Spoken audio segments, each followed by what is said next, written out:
All right, welcome everyone with Semblance of Sanity. I'm Caleb. I'm Jacob. And we're here for Saiki K, Season 2, Episode 20. Oi. Oi.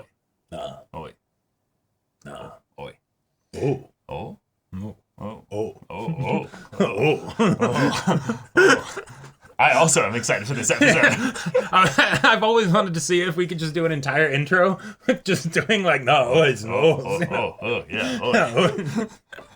All right, y'all, without further ado, let's get into this. All right, everyone, now be sure to go check out the reaction portion of the video in the description below, then come back here for the discussion. Judgment nights of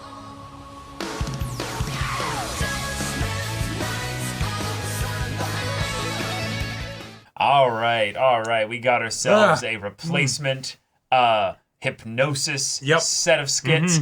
We've also got ourselves a tired skit. We had ourselves a New Year's too well. Tired skit. We also had the A silent film. silent, like what would you call that? Like the Saiki wanted to go into a sensory deprivation tank for his own psychic abilities, but then in order to basically have a good year, he either accidentally or intentionally dropped his ring into the offering box. No, I think he did because that was what truly meant the most to him, right? You know, so it's the all right, let this be a quiet year. Because he did pray for that, you know. Right. But I do find it kind of interesting that I guess he just used his psychic abilities to make it so that he couldn't physically hear them either, you know? Like, well, no. That's what the ring... Well, no, because the ring makes it so that he can't read their mind. But he doesn't actually... That's the thing, though. That's all he does. He just doesn't ever listen to them? No. That's fair. Yeah, he only speaks with telepathy, too. He might not actually know how to speak. Wait, but then he would never be able to have a conversation with Nendo. Because Nendo doesn't think, right? He can't read Nendo's thoughts, right? That's true. You know. So yeah, he was probably intentionally trying to not hear them. Otherwise, well, that's why Nendo didn't make any sense. Well, I mean, I don't think Nendo makes much sense in general. But that was kind of fitting. Yeah, like everybody else, it's like, okay, we can kind of point out, figure out what they're saying. It's like, Nendo. I don't know, ramen, I guess. Like, my pal, something about that. But the switcheroo, that was something. Like, as far as just, just his glasses break one day. They're petrified, turn to stone. Well, shit. What do you do? Well, we know what Aiura does. Yes. You called me and said your parents weren't home and that you needed help with something. That's code. Like, I'm here. Yeah. Let's do this. And then I love that before he can even be like, no, that's not what I wanted. She's like, wait, and you brought him too? Like, she's thinking like, of all the people to have a three-way with, like why'd you bring him? Well, and she doesn't, like, she goes in and takes off her clothes and everything, gets in bed, sees the statues and is like, yep, that's, whatever. Whatever. So good. So good. That was wonderful. Yeah, I think my favorite moment was Aiura as Kaido acting like he was possessed, and that's why he called her a pig. No, acting like she was acting that he was possessed. Well, right. There's two layers of acting, right? There's a few... I know who I am. Yes, but it's so funny because Aiura doesn't talk to Kaido. No, so of course she had to basically pull this completely out of her ass. Yep, and that was amazing. And I gotta say, that was so good. I both love and it just is a reminder that I actually wish that Chio got more screen time. Like I think she's a funny character, even if it's as the like butt of all the jokes. Sure. That like I feel like give her some skits of her own.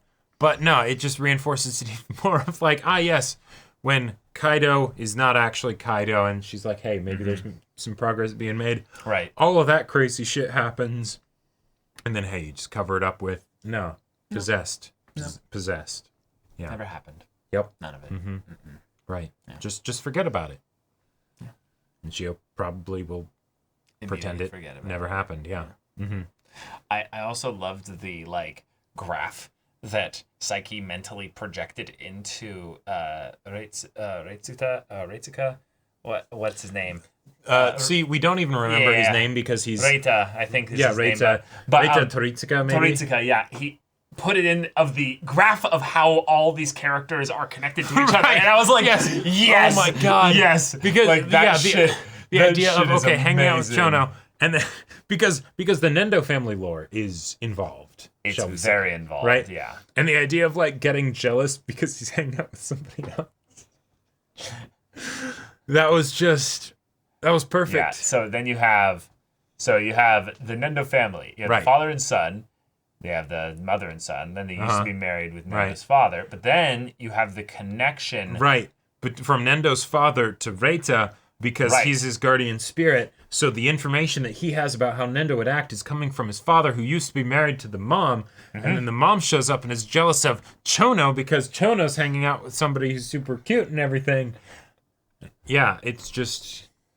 It's wild. It's complicated. And it's funny that he would have to explain this to him when Reita has Nendo's dad as his guardian spirit. Ah, yes. Nendo's dad is very verbose with the But explanation. like, he doesn't know anything. He doesn't know anything. He doesn't even remember that I don't think he even remembers that he was married to Nendo's mom, right? Well, no, of course he doesn't. But I mean, the fact that Reita hasn't picked up any of this shit, like, it's amazing. Yeah. But yes, Nendo being a leering perv was funny. But I also really loved all the little montage of the things that they did when they were in the things Kaido there. being constantly on his phone. It's Yeah. But course. also then maybe just the idea that like, Nendo very clearly here was watching porn or something on Oh wait. there, and then Oh yes. his mom walks in. And Okay, sees him. I thought. Yeah, okay. I was like, looking "Ah!" very closely, and I thought he was just like playing a video game or something. No, no. Big He had headphones. big headphones. Yeah. very Controller close with to one hand. Yeah, with his left hand. Yeah. And then the Kaido walks into the women's restroom. Yeah. Mhm. Oh, that was so good. That was pretty great. Yeah. But the cat was great. Terrifying. Terrifying too. Yep.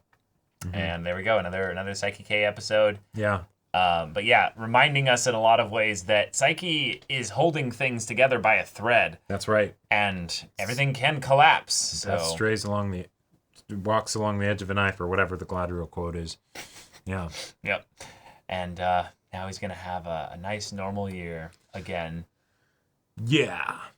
I'm sure that will happen. and then he'll loop it all back. Yep. And see, that's how we can continue to have New Year's episodes or whatever we want. Yep. Whenever we want. Exactly. Yep. But yeah, y'all, thank you so much for watching this episode's reaction and discussion. If you want to see the next episode's reaction and discussion right now, though, go check out the link in the description below. For our Patreon, you get an early access there. You can watch full-length timer reactions there, and all this comes with Discord access, so you can chat with us in the community there about this show, about anime in general, and also be sure to check out our Twitch channel. We stream every weekday. The info's in the description. Yeah, so maybe that interests you. We'll see you there. But until then, we're Semblance of Sanity. I'm Caleb, I'm Jacob. and we'll see you all Next time.